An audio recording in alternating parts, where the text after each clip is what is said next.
words left unsaid. Kung sa una pa lang, nasabi ko na I'll always be here for you.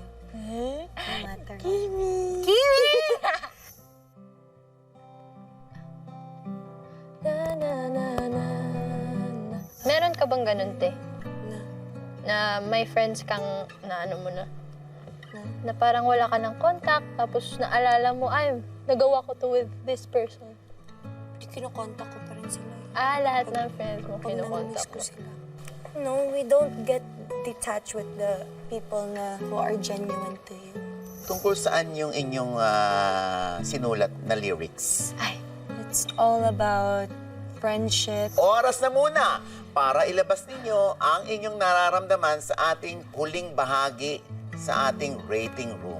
Halika na kayo.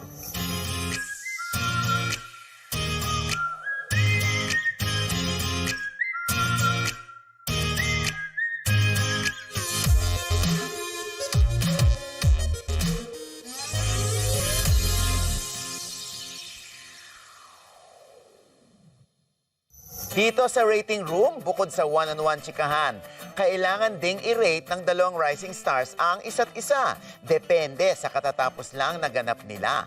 Magbibigay sila ng 1 star to 5 stars na rating.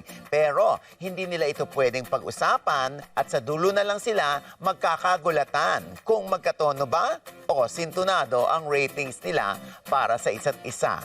So, Sheena, Yes, kumusta po? naman ang paggawa niyo ng kanta? super challenging po. Lalong-lalo na po sa pagpili ng type of language we're gonna use. English po ba or Tagalog? So we use our comfortable language, kundi English. English. As Bisaya ourselves. Nahihirapan ka ba sa paggawa ng kanta kasama si Sheena? Hindi naman po, to be honest. Ang dali-dali lang ni Sheena ka, ano. Pero mahirap talaga gumawa talaga ng lyrics. Lalo na pag madalian. Hindi po namin pinipressure yung sarili po namin.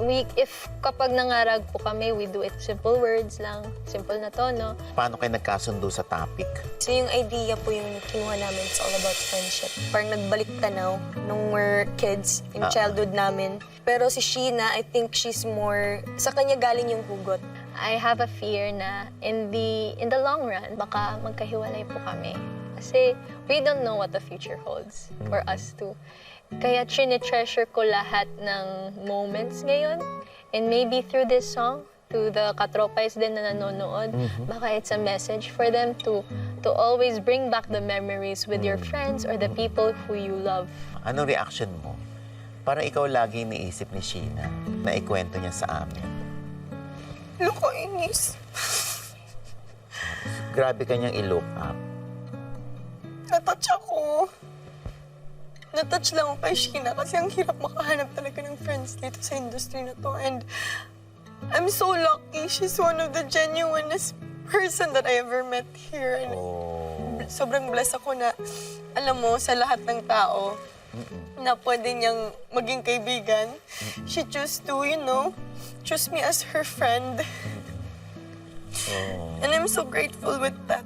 Natatouch ako na she always look up to me when sometimes, that I don't feel like I'm a good example. Every time na nakikita ko siya na sobrang bait siya, parang gusto ko siyang protektahan na ayaw ko siyang sakta ng ibang tao. Oo. Ganun naman. Matik yun. Di ba? Bihira makatagpo ng totoong kaibigan, ha? Di ba? So sa inyong dalawa, sa tingin mo, kanino nanggaling yung mga big ideas? Yung big ideas, personally po ako po yung nag-share kay Ate Angie about it. May binibigay po siyang mga inputs about it. Pero she gave an input anong meaning, anong topic natin. Sabi ko, let's focus on friendship. Sa tingin mo ba, Angie, maganda yung kanta na nagawa ninyo? Dahil mukhang pumapaloob doon yung inyong friendship. Siguro sobrang special kasi it came from the heart. Kung saan yung mga bagay na hinuhugutan mo ng lakas, came from within, came from the heart. Oo, tama. Oo. Sa palagay mo, maganda yung nagawa nyo, yung naging nito. Actually, Resulta? Actually, let's see. Kung anong maganda po ba yung kalabasan po. Oo. At maganda rin ba yung stars o yung bilang ng stars na ibibigay mo kay Angie? From 1 star to 5 stars, please rate gaano ka-helpful ang kakulab mo sa paggawa ng kanta.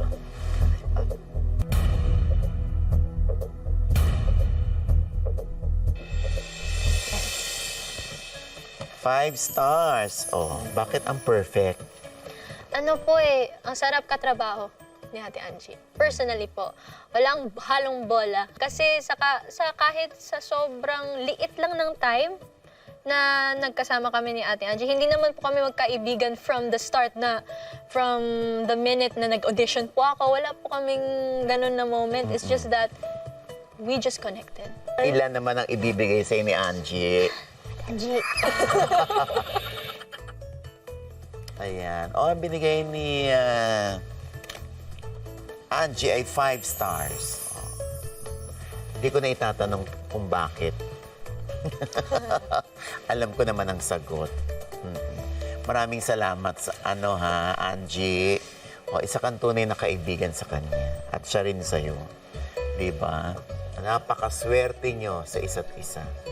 Kaya iingatan mo yan. Ayan. O, mga katropay, nagbigayan na ng kanilang huling ratings ang ating dalawang rising stars. Kaya naman kayo na ulit. Yes, i-rate nyo na po sina Angie at Sheena from 1 star to 5 stars. Gaano kayo ka-excited marinig ang buong kanta na kanilang sinulat? Siyempre, para makasali, scan lamang po ang ating QR code dyan sa inyong screen at pumunta lamang po sa pi.com.ph para mag-register at maki-join sa aming kwentuhan dito. So, ito na nga. Kung sakasakaling magsulat ng kanta sina Angie at Sheena, ha? Aba, napaka-sweet naman pala ng mga hugot nila. Dahil na rin sa very special na pagkakaibigan nila. Oh!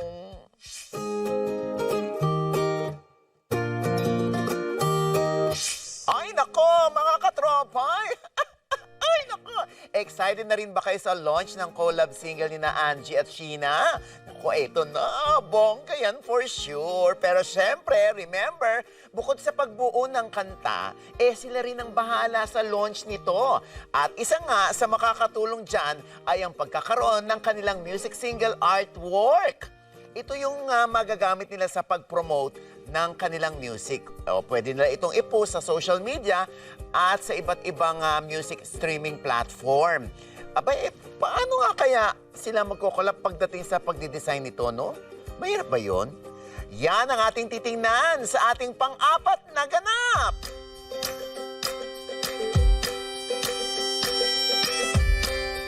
Ayan, hello ulit sa inyo, Angie at Sheena.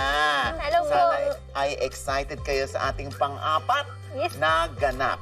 Kasi nga hindi ba, ito ay release ng inyong song na duet. Ano pa nga ba ang mga kailangan bukod sa song mismo? Promotion. Promotion. Marketing. Uh-huh. The technical stuff para maibahagi po namin yung song namin. Tama kayo dyan. Ang music launch poster nito, syempre, ang kailangan nyong gawin. Bilang magkakulab na rin naman kayo, gusto ko sana na kayo ang gumawa ng design nito.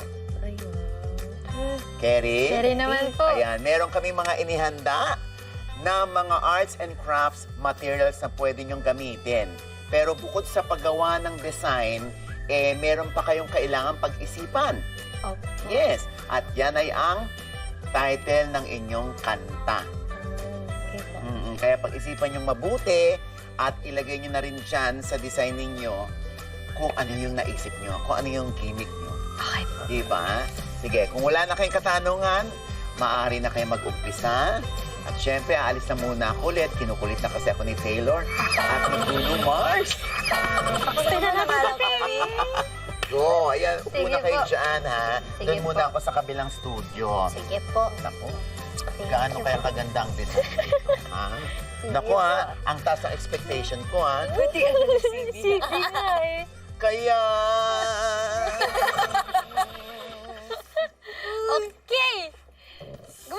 ba ng ganito, te? Yung mga Poster? poster. Ay! Oh my God. Baba na muna natin to. Sige, be. Ang dami. Lamig-lamig, ha? Paano to? Ilagay na natin. Okay. Uy! Ala, Ano kaya parang, to? ala. Paano nga to? Nakakahiya naman. Sexy, babe. Nakakahiya naman, oh. Ang ganda mo dito, te. Kimi, wag ka nga. Sheena, oh. Sheena Berlarmi. Tandaan niyo. Oo, ganda no. Dario, goddess. Goddess. Dari pa, cutie pa. Ay. Ito, Sheena Berlarmino, everyone. Sheena Berlarmino. Add niyo po siya sa IG. Add niyo po siya sa IG. Paano to, te? Feeling ko ito sa ano to, be, sa CD. CD, no? Gusto mo, marunong ka ba mag-poster? Poster making, yun yung ginagawa ko nung bata ako. So, anong gusto mong side? The white side or the black side? Anong type mo? Ako kahit saan. Anong type ko? Doon ako. Ginagawa ko to nung bata pa ako. Bata pa naman ako. Pero nung mga younger days ko, nung nakita ko may paint, may illustration board, naalala ko yung childhood ko. Tapos anong gusto mo? Anong meron dapat? Kung poster, Yung title mo na naman natin. title, it's all about, ano pang sinabi natin kanina? Only if I. Only if I do agree. So, di ba friends siya? So, paano to? May dalawang ano. Oh, friendship! Black Pwede natin cake in your area. Magkaatbang sila. din. So, Or magkatalikod. Kasi drift the apart. part, ay, I love it!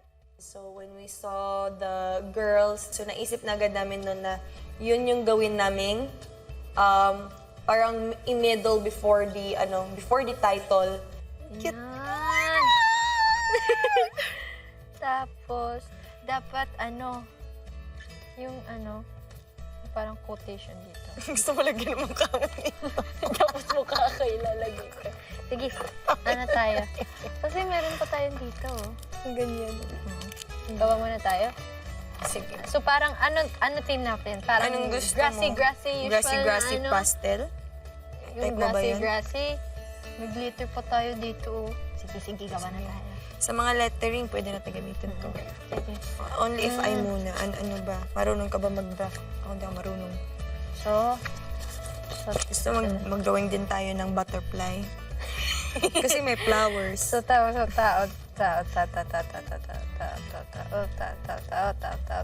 dito tao. Actually, lumabas yung pagka baby niya kasi si Sheena as a person, siya, batang matanda. Bata pa siya, pero yung pag-iisip niya, she's so matured when she thinks and very smart. So, nakikita na ako sa Lord. Hindi ko kasi masyado nakikita si Sheena na very carefree. Paano ka ba nahilig ba magganito? Nung mga 4 years old kasi ako. Kasi ako yung type na bata na hindi ako pinapalabas sa bahay. Same. Kaya friends tayo eh. Hindi ko alam kung iiyak ba ako doon na mag-isa lang ako parati sa bahay or ano. Pero for safety reasons din yun Yes. Kaya usually yung ginagawa ko, syempre, kumakanta-kanta din. Sa sofa, ginagamit pencil, kahit ano, para microphone, with me. Pati ganito. So gumagawa ako ng mga dollhouse before. Para sa mga maliliit kong Kani? With only With- this one? With the illustration board man. Ano pa? Yung mga karton sa mga grocery. Yung mga boxes. Ginagawa ko yun. Mga shoebox. Yun yung ginagawan kong ng bahay. Pati, di ba, kapag tapos yung maliliit na mga accessories sa bahay, sofa. I'm glad na she's able, to express herself around me. Kasi my God, I'm really having a hard time expressing myself. And si Sheena lang yung nakakaintindi sa mga kawirduhan ko. Gumagawa ka din ba ng mga damit-damit ng mga... Kung alam mo lang, Bi, yung Barbie namin, Bi, kasi sa sobrang hirap. Nung nawala si Daddy, sobrang hirap namin, wala na akong Barbie. Alam mo yung ballpen? Yan, dinadamitan namin yan. Tapos sa notebook. Dinadamitan nyo? Oo. May bag, may ganun-ganun. Drawing lang kami kung ano yung damit namin doon. Tapos may bag. Tapos na topic pa namin yung yung kung anong ginagawa namin nung mga bata kami. Yung doll namin before, ballpen. Totoo yan, ganyan kami kahirap sa probinsya, pero masaya. Yung ballpen namin, yung buhok niya plastic. Yan! Yan, yan. Yung yung plastic na lang, plastic. Plastic labo ba tawag yun? Yung maliit? Hindi, yung plastic labo eh. Hindi. Basta yung pangkarinderiya na plastic. Kana pa ng buhok. Yun yung buhok, yun yung damit, yun yung lahat. Pati ginagawa namin yun na sexy. Oh my God, Wala kami nga. Alam mo yung last Yun yung ko din? days eh. Yun yung nakakamiss na days. Na days. Elementary days ko. Actually, mas namimiss ko yung elementary days ko. Ako din. Gusto ko ako yung Mas varsity madami na sa akong amin sa Chinese Garter. Nung elementary, sobrang daming pinapagawa na performance task, especially putting out our creativity. It's just nice to reminisce those times. Ngayon naman, te, gusto mo na Na? only if I. Anong design natin? Oh, maganda to. Pwede natin lagyan ng glitters kung gusto mo. Star. May gusto akong sabihin sa isang tao na hindi ko masabi. Ayun. Kaya sinabi ko words left unsaid. Ay! I-present nyo na sa akin yung inyong nagawa at yung napili Madikit yung ba? title ng kanta ninyo.